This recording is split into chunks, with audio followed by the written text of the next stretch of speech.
Okay, so studio monitors. There's quite a bit that I can tell you about the experiences that I had with using a studio monitor. So if you're interested in getting one, or if you're interested in getting some good headphones for EQ or whatever, definitely I can tell you without any doubt you really should invest in getting a studio monitor. I'm pretty broke right now, but I just have one, which isn't. I'm probably going to get a lot of criticism for just having one when I should get two. But mostly what I use my studio monitor for is just for EQ only. When I want to do the balancing of, like, I want the lead guitar here and the rhythm guitar here, I'll do that with headphones. There's a couple things that I've encountered in my experiences that I can share with you before you get a studio monitor or a headset or headphones or whatever. Let's use rhythm guitar for example. However you use your guitar, if you want to mic it, if you want to go through an effects processor into your computer or whatever, I don't care. The sound you like is the sound you like, and that's your preference for playing guitar. However you want to mic it or whatever, it's going to sound great. It's going to sound great in your computer when you're doing your playback, and the problem that you're probably going to encounter is that you're still going to have that muddy sound. So how do you get rid of that muddy sound? You do the EQ in your headset and you cut some frequencies out. You can probably do that, but it's probably still going to be there. And the reason is because the studio monitor, I just go up right close to it and I'm messing around with the EQ on the computer or whatever. The studio monitor is going to give you the most exact, honest sound of exactly what you're going to hear. And that's what you want. So you're going to, my personal experiences are that there was a lot of high frequencies here, and there was some ugly, weird middle frequencies that I didn't really want, and the low end was okay. I have this 30 band graphic EQ in Cubase. There's a 10 band and things like that. I can go all the way through the frequencies, and this one a little higher, this one higher, this one a little lower. Okay, yeah, that sounds good. And when I balance that out with a whole bunch of other instruments, I may find, okay, too many instruments have too high frequencies, so then I need to make some subtle changes here and there through, like, the rhythm guitar, lead guitar, bass, and all that other shit. That's great, but after the mix down, what happens? I bring it into my car and it still has the muddy sound. I'm like, damn. The solution was I learned a lot more about mastering in Cubase, and I would get my mix down perfect. I fine-tune everything. I've got the automation all programmed. Everything fades out nicely. It sounds great. It sounds great in my headphones. It sounds great on the computer speakers. It sounds like shit in the car. Why? Well, the first thing is, after I did all the EQ with the studio monitor and exported it, it sounded fucking awesome. Why? It should sound exactly how it sounds in Cubase. For some reason it doesn't. For some reason I could be, and I even used Google Chrome. There's a player. I just open the file, right click, use Google Chrome as the player, and so I'm bypassing Windows Media Player. I'm not even touching that. There's no enhanced effects on my speaker system that I have. I got a subwoofer, I got some surround speakers. Why? I don't know. This is the thing that I really want to share with you. Every computer, every system that you use is going to be different. And there's different technologies, there's different versions of Windows or OS. If you're using a Mac,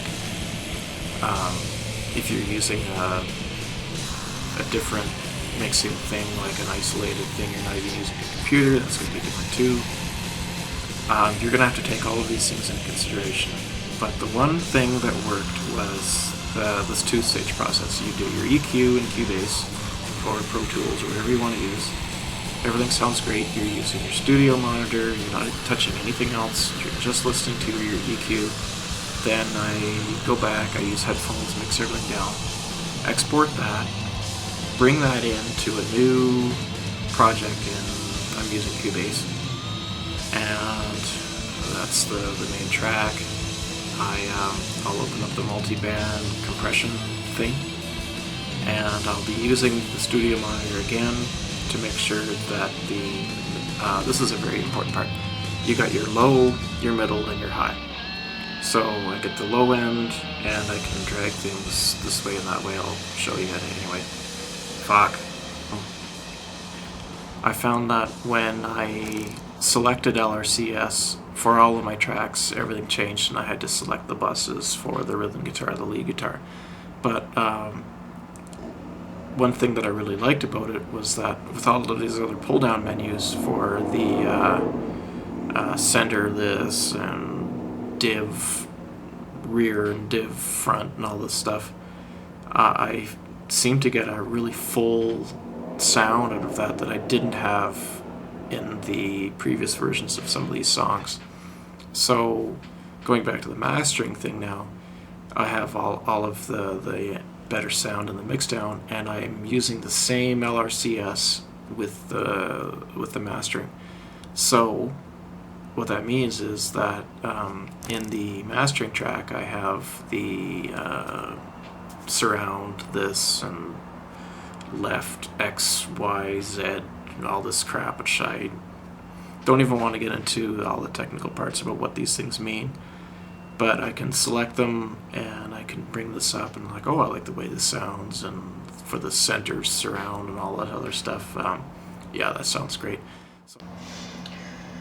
Okay, so regardless if you have one studio monitor or two, in your mixdown you've already figured out the balance of, okay, your guitar's over here, your other guitar's here, in your guitar solo, your lead guitar comes in the middle, and that's all taken care of, so you don't even need to worry about that right now.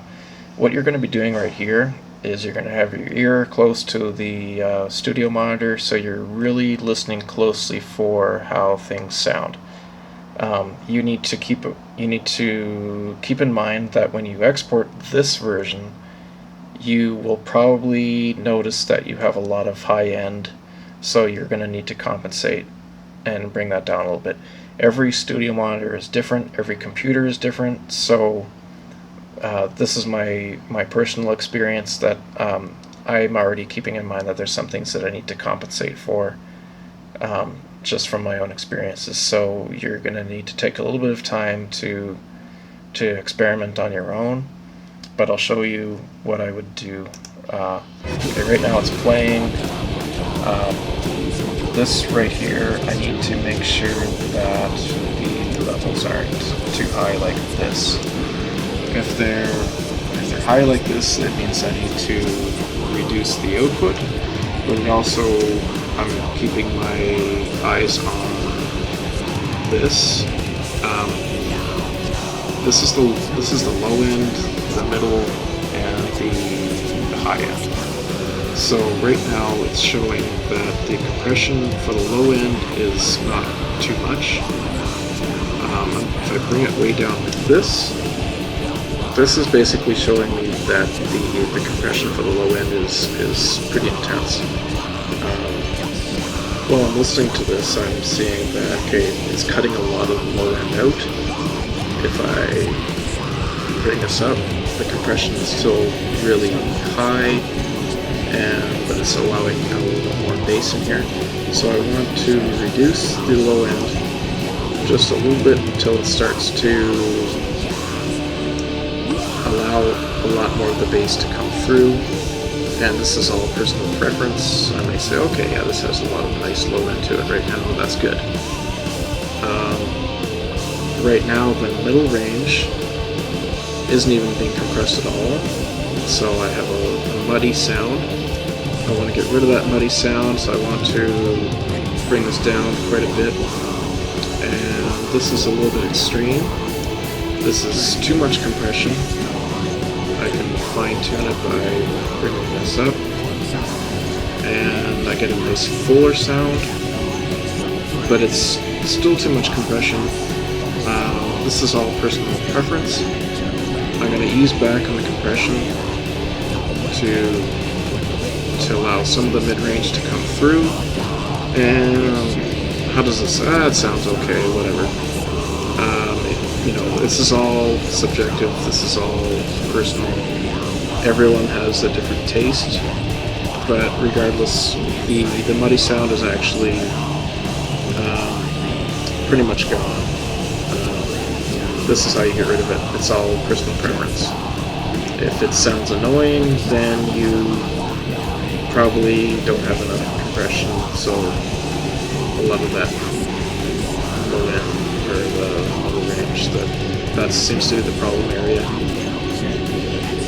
I used to be satisfied with this. Now that the muddy sound is gone, when I exported this, I found that there's still way too much high end, so when I turn up the volume, it's very hard on my ears. It's too much. So, and that's probably just the technology I got. It's probably the speaker monitor, and it's probably how Cubase works with my operating system. I don't know what it is, but I have to compensate for that. So what I would do is I would bring the high end down quite a bit, and I would, well actually this is already set how I want it, but see, with the highest one here, I dragged that way down, and now starting to compress the high end now. So if I'm bringing this way down here like this, that means I'm cutting a lot of the high end out. But surprisingly, even though it sounds like I cut a lot of it out right now, when I export this to play on the computer speakers or in the car, it actually sounds exactly how I want it. And I don't know why, but I like the way it sounds. It's just right. I can turn up the volume quite a bit more, and it's very easy on the ears. It still sounds nice and aggressive. Another thing we need to keep in mind, I'm going to go back here a little bit.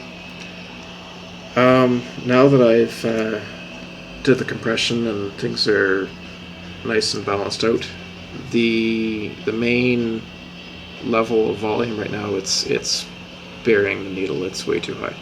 So setting this to 9.1 is way too high. So I'm going to turn this down to 5, 4, maybe right around 2.4. These aren't magic numbers, but I'm just noticing that it's not 0, but it's a 2. So it's up there. It's touching pretty close to the maximum. So when I export this, it's going to be a nice full sound. It's going to be nice and loud, nice and clear, and my EQ is going to be great.